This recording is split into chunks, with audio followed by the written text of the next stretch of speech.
Hi guys, I'm Susan, and in this video we'll be looking at number 30 from test 3 in your red book. So go ahead and pause the video for a second and look at the question now.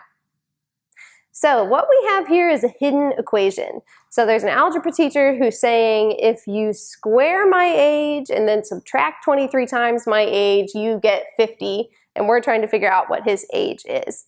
So the first thing you need to do is take that hidden equation and turn it into a non-hidden equation. So I went ahead and did that part for you. So if you square my age, the age is going to be x. So we have x squared minus 23 times my age, so minus 23x. It's equal to 50. So there's two things you can do at this point. So I'm going to tell you the easy way to do this and the hard way to do this. The easy way to do it is to use trial and error. So you've got 5 options for what his age could be, and we're going to start with the middle option and just plug it in and see what we get. So our middle option here is 27. So let's plug this into the equation and see if we get 50. 27 squared minus 23 times 27. I'm just going to go ahead and spoil it for you. It does not equal 50. I didn't pre-calculate this, so I don't remember what it equals, but it's not 50. You can test it for yourselves if you don't believe me. So since it's not 50, we're going to move up to option B, which is 25. So let's do this one. 25 squared minus 23 times 25. And that, my friends, does equal 50. So the option is B.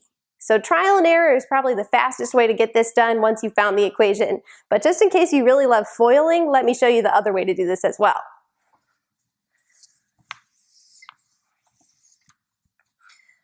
All right, so the first thing we want to do is get this 50 on the other side.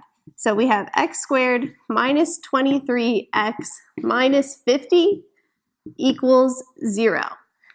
And now we're going to reverse FOIL this, right? So we're looking for something that has an x term like this and an x term like this, that when you FOILed it out would turn into x squared minus 23x minus 50 equals 0.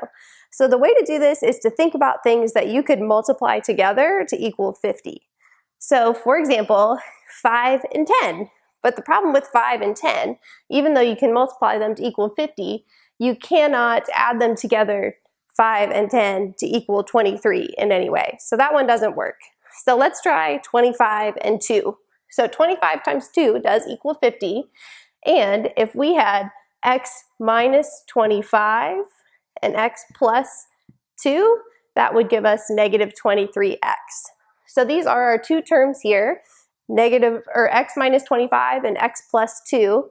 And whatever you could plug in here to equal 0 are the two options for x. So that would either be negative 2 or 25 as the two options for the teacher's age. And since our teacher can't be negative 2, he's going to be 25 years old, which is option B.